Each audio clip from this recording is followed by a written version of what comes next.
Roberto Lorenzana está conversando con nosotros. Roberto, ya antes de la pausa comercial dejamos pendientes, bueno, ¿cuál es el impacto que tendría una ley de asocio público-privado en nuestro país, aprobar una ley como esta? Y la pregunta que dejamos pendiente también, ¿la gente entiende esto y sabe cómo le puede beneficiar realmente si se aprueba esto en la Asamblea Legislativa?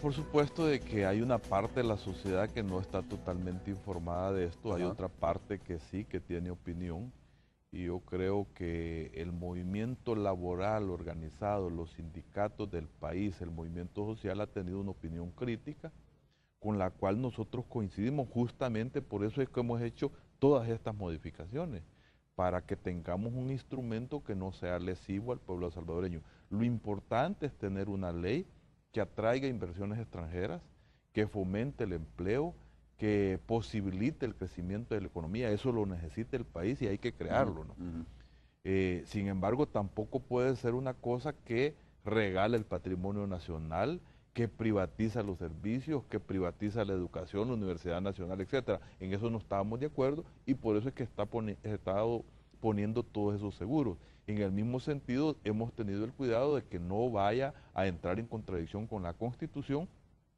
Se le estaban quitando, por ejemplo, facultades a la Asamblea Legislativa en lo que tiene que ver con la aprobación de concesiones y aprobación de endeudamiento público. Eso queda claro en la nueva ley que se está redactando por consenso, que será siempre atribución de la Asamblea Legislativa. Entonces, son cosas que nosotros estamos recordando. Nosotros tenemos la confianza que será un instrumento que sirva tanto al gobierno de la República Ajá. para impulsar su proyecto de asocio para el crecimiento, pero al mismo tiempo que resguarde los intereses públicos del país. Y en ese sentido, que fomente las inversiones y que genere más empleo. Ahora mismo estaba pensando, por ejemplo, ¿es posible que entre en ese tema del asocio público-privado temas como el aeropuerto internacional, como el puerto de la Unión o la construcción de algún tipo de carretera? Porque cuando tú dejas por fuera el tema de la educación, la salud, el agua, la seguridad social, que son grandes temas, ¿no? Que de verdad, si alguien viene de afuera y dice, aquí quisiera entrar yo, por ejemplo, en el tema del agua, que es pues, lo poco recurso natural que nos viene quedando, pues obviamente puede haber mucho negocio en esto, pero qué bueno que queda fuera, digo. Sí. Pero si estos grandes temas quedan fuera, ¿quién va a estar interesado en el asocio público-privado? ¿En qué temas, en qué otros rubros, mejor dicho, entraría el tema del asocio público-privado? No, yo creo que, por ejemplo, el puerto de la Unión efectivamente puede entrar en eso. Lo único que del puerto de la Unión ya hay una ley de concesiones especial, pero no quiere decir que no pueden aplicarse estos mecanismos. También hay que decir que en cada caso concreto, aparte de esta ley general, si hay un nuevo proyecto que incluye financiamiento, endeudamiento, concesiones, cada uno de esos proyectos tendrá que pasar por la Asamblea Legislativa y deberá ser aprobado por mayoría calificada. O sea, no es que se apruebe esta ley y aquí Ujú. se va a hacer todo. No, cada proyecto de esos tendrá que pasar de nuevo a la Asamblea Legislativa. Y ahí vamos a estudiar detalladamente qué características tiene ese proyecto.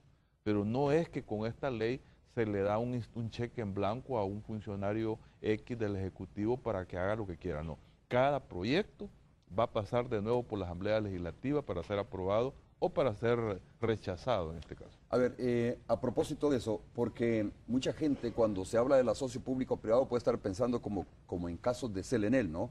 Sí. ¿Cómo salvas esa situación en una ley de asocio público-privado?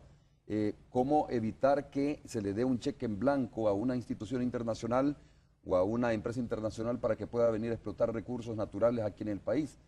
Porque el caso más claro, el que tenemos más cerca, es este precisamente, donde incluso estaba considerado en este contrato con CLNL, Roberto, si mal no entiendo yo, que aun cuando hiciera inversiones en él y que no resultaran, digamos, un negocio para ellos, el Estado le reconocía algún tipo de acciones o le reconocía más acciones. ¿Esto de la socio público-privado salva esta parte? Bueno, efectivamente, una de las cosas que nosotros queremos asegurar que no tengamos este tipo de negociaciones como el caso de Cel y Enel, en la que prácticamente se están quedando con un recurso estratégico del país que genera el 25% de la energía Ujú. eléctrica en El Salvador, con una limitadísima inversión prácticamente. Es un regalo el que se le hizo a los italianos con esa negociación en tiempos del Partido Arena. Y por eso es que nosotros estamos planteando que el arbitraje internacional que puedan darse en estos casos no exista, que los arbitrajes sean en base a nuestra legislación nacional en el territorio nacional. Sobre ese tema todavía no hay consenso en la comisión. Esperamos nosotros sobre el tema del arbitraje. sobre el tema del arbitraje, pero esa es la posición del FMLN y esperamos nosotros que de aquí a la plenaria podamos llegar a un acuerdo sobre esto. ¿Por qué justifica el FMLN eso de que el arbitraje sea nacional? Digo, porque es el derecho de una empresa, supongo yo, de asistir a un arbitraje internacional en caso de que se vea afectada por un contrato, ¿no? Lo que pasa es que, mira, la experiencia con los arbitrajes internacionales es que el Estado los está perdiendo permanentemente, ¿verdad? Esos tribunales están fundamentalmente al servicio de los privados. ¿Cuáles arbitrajes hemos perdido? El de CLN lo perdimos.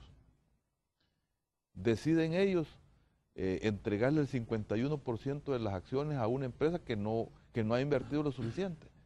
No ha invertido en nuevos proyectos de generación eléctrica, en el caso de la geotérmica. El Salvador perdió el otro arbitraje, el de Nejapa Power, que una mala negociación que hizo también en tiempos de Arena el señor Guillermo Solván. 180 millones de dólares ha pagado El Salvador en ese arbitraje internacional. Hemos pagado los salvadoreños con los impuestos. Bueno, creo que en obras públicas también había en obras públicas se han perdido arbitrajes también de ese tipo. O sea, entonces nosotros creemos que debe de hacerse. ¿En el tema de la minería? En el tema de la minería está en discusión todavía. Hay un arbitraje que lo ganó El Salvador, pero siguen habiendo nuevos arbitrajes en eso. Entonces, nosotros pensamos que debe de ser en base a la realidad nacional. Son proyectos que se ejecutan acá y debe de aplicarse la legislación de nuestro país. Y además de eso, ¿qué otros aspectos están por definirse o no están todavía, no hay consenso todavía respecto al tema de la ley del asocio público-privado? Por ejemplo, otro aspecto importantísimo que se rescata es el papel del fiscal general que estaba anulado en el anteproyecto original. Hay que recordar que el fiscal es el que representa. El Estado es el que defiende los intereses del Estado en la firma de los contratos y estaba prácticamente anulado. Nosotros le restituimos ya en este nuevo proyecto que ha sido aprobado ese rol a la Fiscalía General de la República. En el mismo sentido se crea una dirección de asocios públicos privados que se llama ADAP, que se crea por ley porque antes se le iba a asignar a una institución del gobierno central que no tenía esa asignación por ley. Entonces se crea una nueva entidad. Ahora, esto le quita los argumentos a algunos críticos que todavía hablan de que se va a privatizar algunos servicios tras la aprobación de esta ley de asocio público-privado. Yo creo que siempre habrá argumentos, ¿no? Pues siempre habrá gente que considere que no debe de aprobarse un instrumento de este tipo. Nosotros estamos buscando un equilibrio estratégico en el sentido de facilitar determinadas condiciones para favorecer intereses privados, pero resguardando el interés público en la medida de lo posible, defendiendo el gran interés de los salvadoreños en la medida de lo posible y facilitando que haya más inversiones en El Salvador. Roberto, se habla de que la ley del asocio público-privado es como, digamos, como el estamento que se necesita para el asocio, para el crecimiento, ¿no? Que es esta iniciativa que se ha firmado con el gobierno de los Estados Unidos. Efectivamente. ¿Es la puerta de entrada para esto o es necesario? Fíjate, en realidad el gobierno de El Salvador presentó un conjunto de iniciativas que fueron discutidas en esa instancia. Prácticamente todas esas iniciativas, la mayoría ha sido aprobada y algunas están en discusión y tienen las posibilidades de aprobarse. Nosotros apoyamos unas reformas a la ley de zonas francas, que en este caso el candidato Salvador Sánchez Serén promovió en el grupo parlamentario del FMLN su aprobación acelerada. Se aprobó también una ley de inversiones, se aprobó o está en discusión la ley de marcas, que prácticamente ha sido ya aprobada, la ley de la firma electrónica y esta ley de socio público-privada. Todas han tenido el respaldo del FMLN. En todas ha habido modificaciones, pero en esta nos hemos detenido más cuidadosamente porque están los intereses del Estado, el patrimonio del Estado, el patrimonio de todos los salvadoreños de promedio y hay que resguardarlo con mayor rigor en este caso. Entonces sí está planteado como toda esta legislación para facilitar las inversiones, que haya más inversiones y generar más empleo. Sin embargo, repito, había que hacer todas estas regulaciones. ¿Cómo se conecta esto con el Fomilenio 2? ¿Hay relación o no hay relación realmente? Sí tienen relación en el Que sentido incluso se de dijo que estaba en riesgo recientemente, ¿no? en realidad nosotros hablamos con los señores, los representantes de la iniciativa de la Cuenta del Milenio, una reunión la semana pasada en Casa Presidencial, y uno de los aspectos que se preguntó ahí es que si el gobierno de los Estados Unidos o la iniciativa de la Cuenta del Milenio estaba condicionando estos respaldos, este apoyo al país del Fomilenio 2 a que se aprobaran estos instrumentos. Lo que dijeron los representantes es que en ningún momento estaban cuestionándolo, que no surgió de su iniciativa, sino que fue una propuesta que hizo el órgano ejecutivo a través de la Secretaría Técnica para mejorar las condiciones para la atracción de inversiones, pero que no fue una iniciativa que vino de ellos. Esto queda totalmente claro de que no lo están Sí, te preguntaba eso porque de repente apareció en uno de los principales periódicos del país precisamente eso, decía que se estaba ya condicionando, que la Cuenta del Milenio estaba condicionando el desembolso de esos fondos, pues obviamente incluso se dijo a una buena relación entre el gobierno y la empresa privada, ¿no? Sí. Que debería de existir una armonización. Esto se dio en el marco de dos aspectos fundamentales, que